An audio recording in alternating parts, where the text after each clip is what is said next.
La situación de Hendrik y la posibilidad de que el Real Madrid decida cederlo para completar su proceso de formación ha tomado una fuerza enorme durante las últimas semanas. Lo que comenzó como un simple comentario aislado entre periodistas especializados se ha convertido en un debate central dentro del madridismo. Ya no es un ruido de fondo ni un rumor pasajero propio del mercado de fichajes, es un tema que ha escalado hasta lo más alto de las tertulias, ha dominado conversaciones en foros internacionales y ha generado inquietud real tanto en Brasil como en España y Portugal.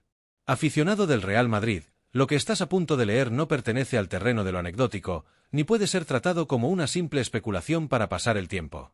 Estamos ante una decisión estratégica que puede definir la carrera de uno de los talentos más prometedores del fútbol mundial. Hablamos de decisiones que influyen no solo en el rendimiento inmediato del club, sino también en su futuro deportivo a medio y largo plazo. Porque cuando se trata de un jugador como Hendrik, cada paso debe ser medido, cada movimiento debe tener un propósito y cada elección debe considerar tanto el presente como el potencial gigantesco que lleva detrás. Hendrik representa una de las apuestas más ambiciosas y arriesgadas que ha realizado el Real Madrid en la última década.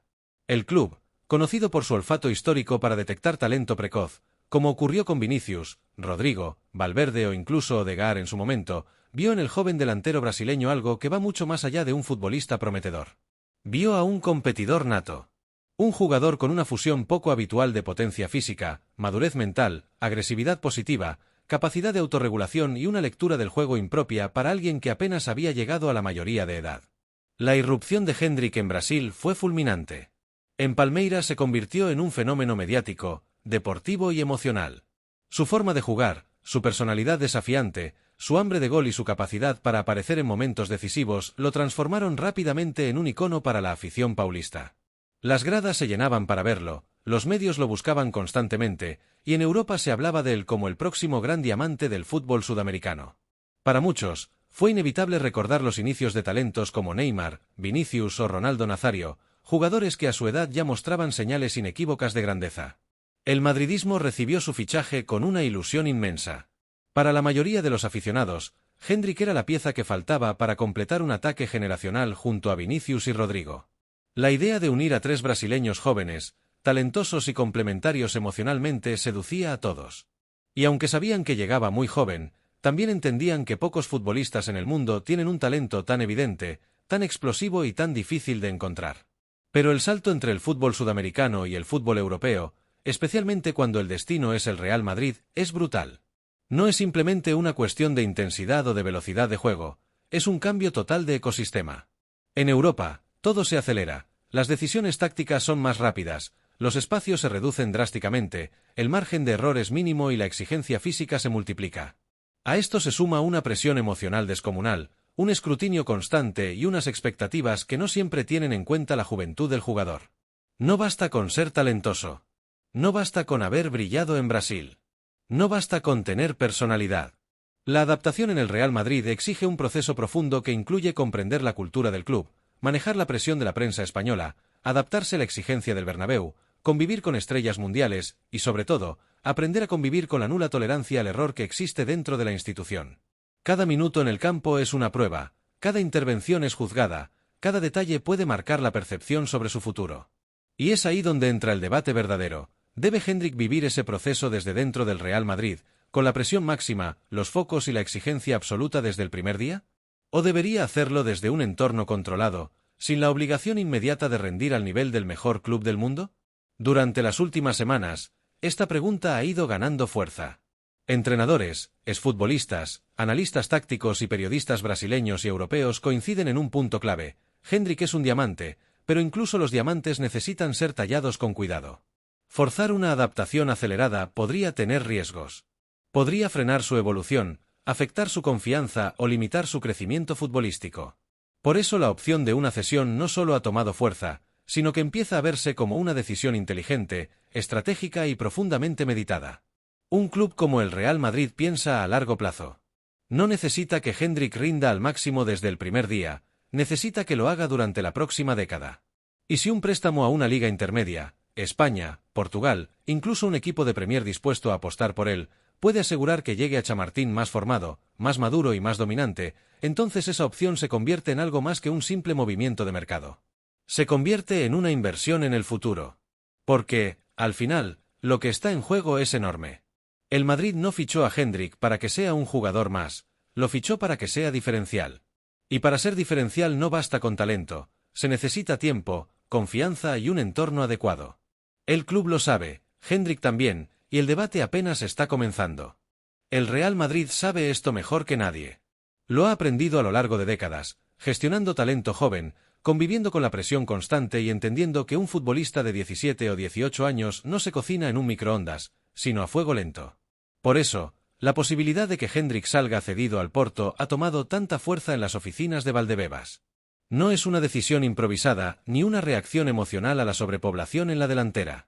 Tampoco es un simple préstamo para liberar espacio o para evitar que el jugador pase un año viendo los partidos desde la grada. Es un movimiento pensado desde la calma, desde la planificación estratégica y desde la convicción absoluta de que un proceso bien gestionado puede convertir a este talento brasileño en uno de los delanteros más determinantes de Europa durante la próxima década. El interés del Porto no es un gesto superficial ni un capricho de verano. El club portugués ha mostrado un interés real, profundo y consistente, algo que no siempre ocurre con jugadores tan jóvenes y con un perfil tan mediático. Y eso es importante, porque muchos equipos europeos quieren promesas, pero pocos están dispuestos a comprometerse de verdad con su evolución, moldear su carácter competitivo y acompañarlo en los inevitables momentos de duda. El Porto sí. Y no solo porque pueda ofrecerle minutos, sino porque ofrece un contexto perfecto para que Hendrik se desarrolle sin cargar desde el primer día el peso emocional, y casi místico, de vestir la camiseta del Real Madrid.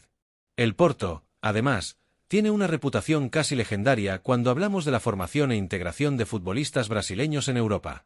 No es casualidad. A lo largo de los últimos 20 años ha demostrado que sabe cómo tratarlos, cómo protegerlos, cómo integrarlos en su cultura competitiva y, sobre todo, cómo potenciar sus características naturales sin exigirles que sean figuras desde el día 1.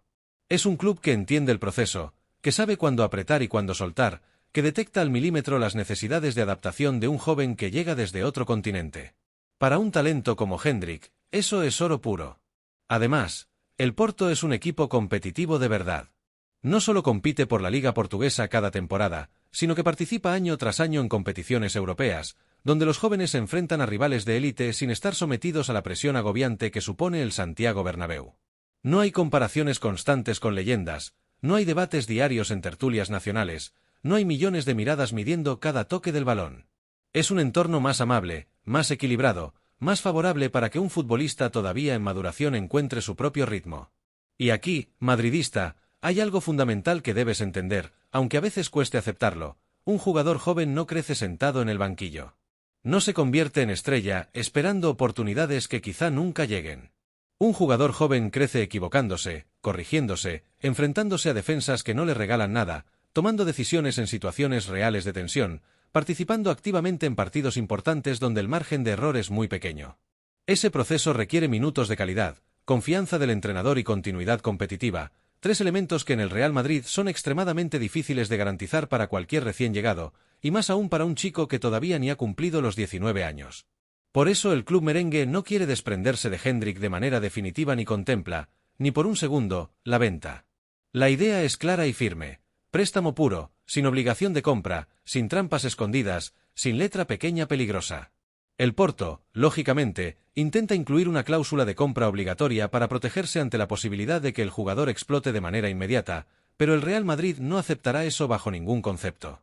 El club blanco lo considera patrimonio del futuro, una pieza estratégica del proyecto deportivo a largo plazo.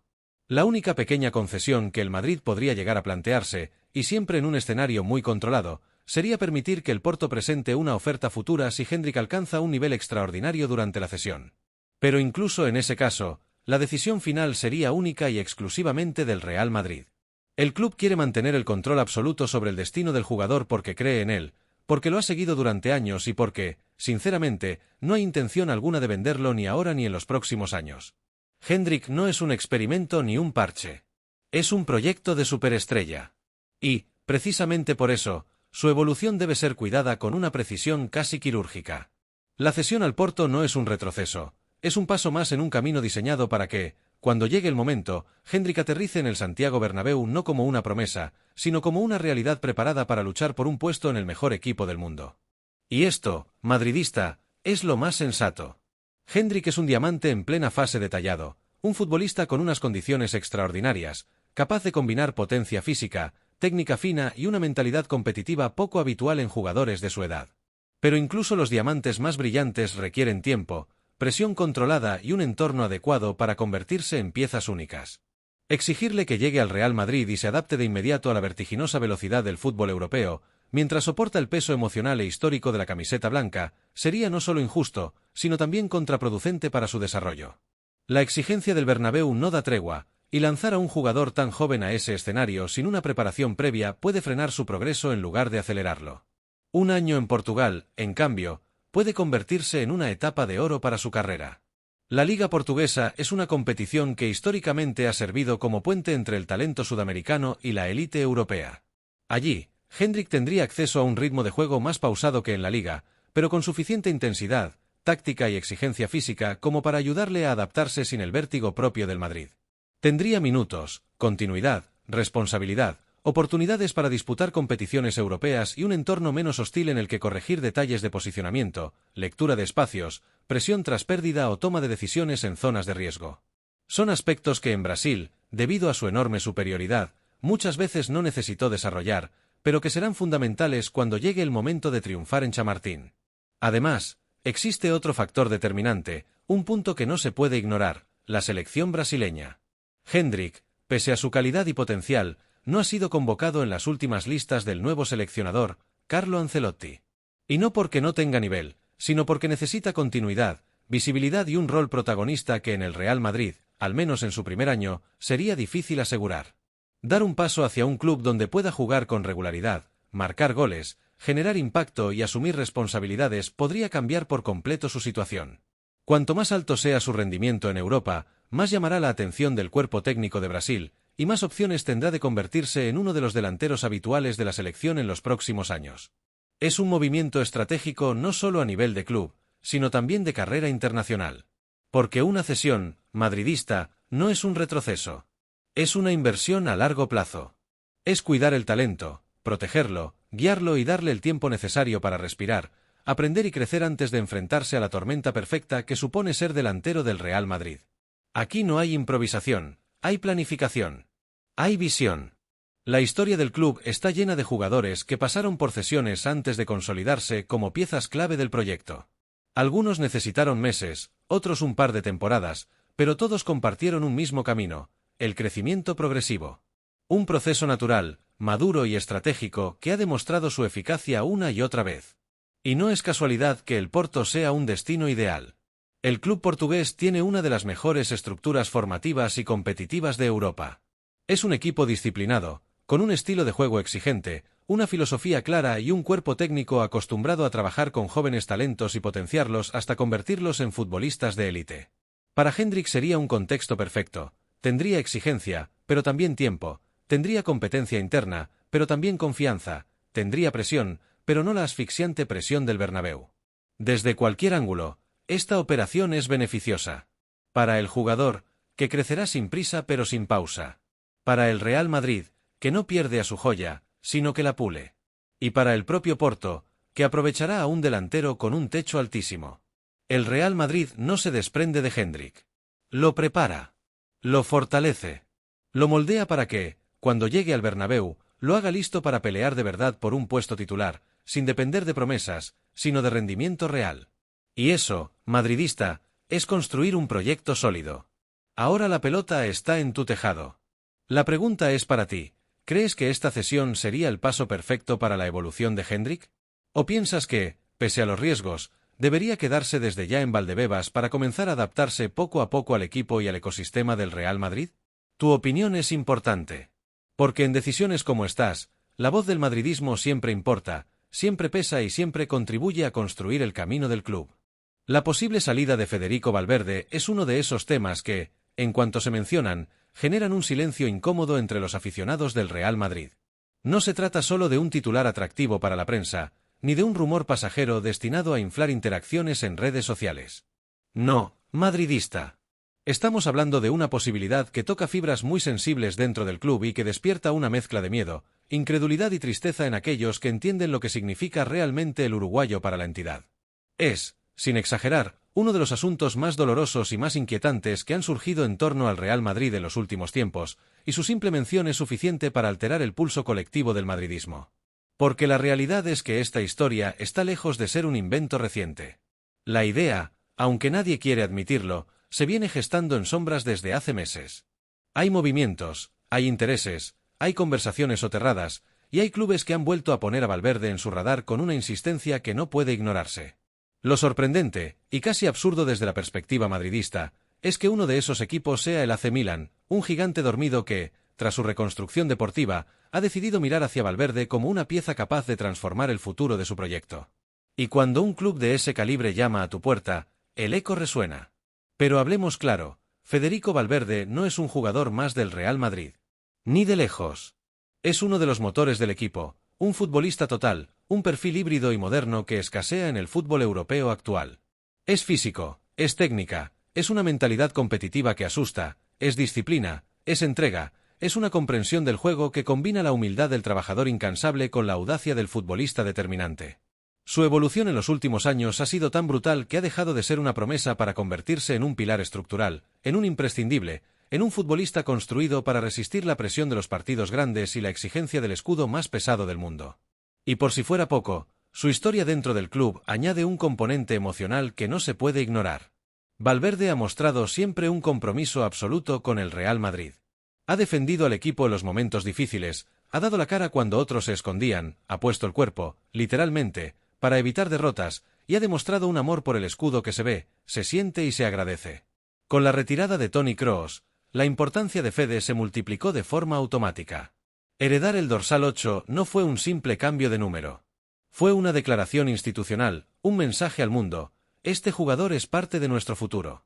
Confiamos en él. Creemos en él. Lo necesitamos. El dorsal de Kroos simboliza elegancia, control, precisión, jerarquía. Que el club se lo entregara a Valverde fue casi un acto ceremonial, un reconocimiento de que el uruguayo está destinado a liderar una nueva etapa del Real Madrid, una era post-Kroos en la que él debe convertirse en uno de los referentes del centro del campo. Por eso, madridista, ver su nombre asociado a rumores de salida duele. Y duele más porque, aunque el club no ha dicho públicamente nada, y aunque la mayoría de mensajes oficiales niegan cualquier posibilidad, hay matices internos que han hecho que el tema vuelva a tomar fuerza. Durante las últimas semanas, se ha hablado con insistencia de ciertas tensiones, sutiles, sí, pero existentes, entre Federico Valverde y Xabi Alonso, el nuevo entrenador del Real Madrid. No estamos ante un conflicto explosivo ni ante un choque de egos irreconciliable. No hay gritos, no hay malas caras, no hay drama en su relación diaria. Pero sí existen diferencias en la interpretación de algunos conceptos tácticos que, para un futbolista tan emocional y tan versátil como Fede, pueden convertirse en una especie de jaula invisible. Xabi Alonso tiene una visión del juego extremadamente meticulosa. Es un entrenador que busca orden, estructura, disciplina posicional y rutas de pase muy marcadas. Su modelo de juego requiere que ciertos futbolistas se mantengan dentro de un marco concreto y no rompan determinados equilibrios. Para la mayoría de jugadores esto no es un problema. Pero Valverde es otra cosa. Es un jugador que brilla cuando tiene libertad para romper líneas, para atacar espacios, para sorprender. Su fútbol es impredecible, vertical, eléctrico. Es ese jugador que aparece donde nadie lo espera, que multiplica al equipo con una zancada, que cambia el guión de un partido con una carrera imposible. Reducir esa libertad, aunque sea por razones tácticas, puede restarle una parte esencial de su esencia. Y esas diferencias, que no son personales, sino futbolísticas, han generado ciertos roces silenciosos que, sumados al interés de varios clubes, han encendido las alarmas. Esto no significa que Fede quiera irse. Tampoco significa que el club tenga intención de venderlo. Pero el simple hecho de que el debate exista, de que la conversación interna haya empezado, de que los gigantes europeos estén atentos, y de que la prensa haya recibido señales, eso basta para que el madridismo se inquiete. Porque perder a Valverde no sería solo perder a un jugador. Sería perder un símbolo, un motor emocional, un futbolista construido a la medida del ADN del Real Madrid. Y por eso, la sola idea de verle salir por la puerta del Bernabéu provoca un escalofrío que ningún aficionado quiere sentir. Estas diferencias han generado una ligera incomodidad dentro del vestuario y en ciertos sectores del club. No estamos hablando de un conflicto grave ni de una crisis interna, pero sí de una sensación palpable de que el ecosistema ha cambiado. Y es que no es algo raro ni sorprendente. Cada vez que llega un entrenador nuevo con ideas muy definidas, con una estructura táctica rígida y con una filosofía de trabajo muy marcada, es normal que surjan roces, ajustes y pequeños desajustes. Son procesos naturales, casi inevitables, que forman parte del crecimiento colectivo. Los jugadores necesitan tiempo para comprender las nuevas dinámicas, para interiorizar automatismos, para amoldarse a un enfoque táctico diferente al anterior. Y en ese periodo de adaptación aparecen miradas, comentarios, dudas, tensiones pasajeras y conversaciones internas que buscan alinear voluntades. Nada que esté fuera de lo habitual en un vestuario profesional del más alto nivel. Sin embargo, y aquí está el matiz importante, este pequeño periodo de reajuste ha sido suficiente para despertar nuevamente el interés de varios clubes que llevan años vigilando, analizando y deseando a Federico Valverde. Porque la realidad es esta: el nombre de Valverde lleva temporadas sonando en los despachos de los gigantes europeos. Manchester City y Manchester United, dos de los clubes más poderosos y con mayor músculo financiero del mundo, han seguido su evolución al detalle. Paris Saint-Germain, obsesionado con reconstruir su identidad futbolística a base de perfiles totales, técnicos y físicamente dominantes, lo tiene marcado en rojo desde hace mucho tiempo. Y ahora se suma un nuevo pretendiente de gran peso, el Milan, un club histórico que está en pleno proceso de reconstrucción deportiva, que quiere volver a ser un protagonista del fútbol europeo y que considera al uruguayo la pieza ideal, casi perfecta, para acelerar ese proyecto. Pero madridista, tú lo sabes. Y yo lo sé. Y cualquiera que entienda mínimamente cómo funciona el Real Madrid también lo sabe: no existe dinero suficiente para reemplazar a Federico Valverde. No hay oferta, por exagerada que sea. No hay cheque en blanco capaz de compensar lo que significaría perderlo. Porque no estamos hablando únicamente de un jugador, estamos hablando de un fenómeno competitivo, de una energía distinta, de un perfil que combina sacrificio, potencia, técnica, liderazgo, disciplina y una genética ganadora que aparece en los momentos clave. El vacío que dejaría su salida sería devastador en varios niveles. Deportivamente, el equipo perdería ritmo, perdería transiciones, perdería uno de los pulmones del sistema, perdería equilibrio entre líneas. Emocionalmente, el vestuario perdería un líder silencioso pero influyente, un jugador que contagia intensidad simplemente con su presencia, con su actitud, con su manera de entrenar y competir. Y estructuralmente, el club perdería una pieza esencial en esa mezcla delicada entre juventud y experiencia que se está construyendo para sostener la próxima década. Valverde representa algo que no se puede comprar ni replicar, una manera de competir que no aparece en ningún mercado. Es un futbolista de club, de proyecto, de ADN. Un futbolista cuyo valor va mucho más allá de lo que mide una estadística o un algoritmo. Es un jugador que, cuando el partido se vuelve difícil, aparece. Que cuando el equipo necesita carácter, da un paso adelante. Que cuando hace falta correr más, él corre el doble. Que cuando toca sufrir, sufre por todos. Por eso mi opinión es clara, rotunda y definitiva: Federico Valverde no puede salir del Real Madrid bajo ningún concepto. No debe ser transferido. No debe ponerse precio. No debe escucharse ninguna oferta, venga del club que venga, por jugosa o tentadora que parezca. No es negociable. Su presencia es una garantía competitiva, una pieza central del proyecto presente y futuro, un elemento que sostiene al equipo en los momentos en que los planes se tambalean. Hablar de su salida no solo es un error deportivo, es un error estratégico monumental. Es debilitar al club en un momento en el que necesita consolidar un centro del campo joven, talentoso, complementario y equilibrado. Es comprometer la cohesión del proyecto. Es enviar un mensaje equivocado tanto dentro como fuera del vestuario. Afortunadamente, y esto es lo que transmiten las fuentes más fiables dentro del club, el Real Madrid no tiene ninguna intención de vender a Valverde. Lo consideran un jugador absolutamente estratégico, un líder natural dentro del vestuario y una pieza indispensable para el estilo de juego que Xabi Alonso quiere construir. Xabi lo ve como un engranaje insustituible: es el equilibrio, es la presión, es la llegada, es la intensidad, es la estabilidad táctica que permite que otras piezas brillen. La aparición del Milan, por muy insistente que pueda ser, no cambia la postura del club. No modifica las prioridades. Pero sí incrementa la necesidad de que el Real Madrid marque una posición pública y firme, un mensaje que deje claro que Valverde es parte del núcleo intransferible, del corazón deportivo de la institución. Porque hay jugadores buenos, jugadores muy buenos y jugadores extraordinarios. Pero futbolistas como Federico Valverde, que combinan talento, sacrificio, liderazgo, personalidad, compromiso y ADN Real Madrid, esos aparecen una vez cada muchísimo tiempo. Y cuando aparecen, el club debe cuidarlos como lo que son, pilares fundamentales de su identidad. Es innegable que la relación entre el jugador y el entrenador ha experimentado ciertos roces tácticos y diferencias de interpretación en el terreno de juego, algo que no debería sorprendernos ni preocuparnos en exceso, ya que esto es algo absolutamente natural y casi inevitable cuando se comienza un proyecto nuevo, especialmente en un club de la magnitud y exigencia del Real Madrid. Xabi Alonso, como entrenador, es un profesional conocido por su perfil exigente, perfeccionista y detallista. Hasta el extremo. Su metodología de trabajo es meticulosa, buscando siempre que cada aspecto del juego esté medido, cada movimiento tenga un propósito y cada sistema funcione como un reloj suizo. No deja espacio para la improvisación sin sentido ni para la falta de compromiso táctico. En cambio, Federico Valverde encarna una filosofía diferente, es intensidad pura, es ese jugador incansable, dotado de un instinto competitivo feroz y una libertad controlada que le permite expresarse con dinamismo y creatividad en el campo, respetando las pautas pero aportando esa chispa y esa versatilidad que tantas veces desequilibra partidos. Estas dos maneras de entender el fútbol, aunque diferentes, no son en absoluto incompatibles. Por el contrario, son perfectamente complementarias y pueden fusionarse para construir un equipo más sólido y versátil, siempre y cuando exista el tiempo y la predisposición para ajustar esos pequeños detalles tácticos que ahora generan fricción.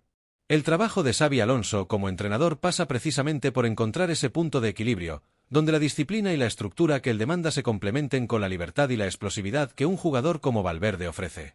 La historia del Real Madrid está repleta de ejemplos similares, donde en sus albores, entrenadores y futbolistas tuvieron diferencias, incluso roces, pero con el tiempo lograron construir sociedades memorables que pasaron a la historia del club. Pensemos en Zidane y Cristiano Ronaldo, una pareja de talentos con caracteres muy diferentes, que supieron adaptarse el uno al otro para llevar al Real Madrid a conquistar títulos inolvidables. O incluso otros casos menos mediáticos pero igual de significativos, en los que el entendimiento, la paciencia y la voluntad de encontrar puntos en común permitieron superar las primeras tensiones. Por eso, que exista una diferencia de criterio entre Xabi Alonso y Valverde no debería interpretarse ni como una amenaza ni como un signo de ruptura, sino como parte natural del proceso de crecimiento y adaptación que vive cualquier proyecto ambicioso. Federico Valverde es un futbolista demasiado valioso para que el club siquiera contemple la idea de renunciar a él por una incomodidad táctica, que, insistimos, es pasajera y se resolverá con diálogo y trabajo. Y, del mismo modo, Xabi Alonso ha demostrado ser lo suficientemente inteligente, flexible y profesional como para entender que debe adaptar su sistema para potenciar al máximo a un jugador con el talento, la entrega y el impacto que Valverde tiene en el equipo. Hablar siquiera de una posible venta de Valverde, por tanto, es hablar de un golpe emocional muy fuerte para la afición madridista. Es hablar de deshacerse de un futbolista que representa mucho más que números o estadísticas, representa garra, compromiso, pasión y liderazgo dentro y fuera del campo. Es el tipo de jugador que no solo aporta calidad, sino que también encarna el espíritu competitivo que identifica al Real Madrid. Vender a Valverde sería un error estratégico que podría tener consecuencias negativas no solo en el rendimiento individual, sino en la dinámica colectiva del equipo. La cohesión y la química de un vestuario se construyen con jugadores que aportan carácter y compromiso, y Valverde cumple ese rol a la perfección. Por eso, te hablo con total claridad y desde la sinceridad que merece el madridismo. Federico Valverde no debe salir del Real Madrid. No es una cuestión negociable, ni una opción a valorar desde el prisma económico. No hay cantidad de dinero suficiente que pueda justificar la salida de un jugador con ese perfil. El club, sus dirigentes y todos los que formamos parte de esta gran familia tenemos que cerrar completamente la puerta a cualquier oferta que llegue por él. Defender a Valverde es defender los valores y el futuro del Real Madrid. Ahora te lanzo una pregunta directa y honesta, porque este tema toca muy de cerca a la afición. ¿Cómo te sentirías tú si Valverde llegara a salir del Real Madrid? ¿Crees que el club debe mantenerse firme e inquebrantable ante cualquier oferta que intente separarnos de un jugador tan fundamental? ¿Confías en que Xabi Alonso, con su inteligencia táctica, y Valverde, con su pasión y entrega, lograrán encontrar el equilibrio perfecto con el paso del tiempo para que el equipo crezca unido y fuerte? Quiero conocer tu opinión sincera, porque al final, esto no es solo un debate técnico, es una cuestión de corazón, de identidad y de amor por un club que exige lo mejor en cada aspecto. Este es un asunto que va mucho más allá de la mera táctica, es el alma misma del madridismo lo que está en juego.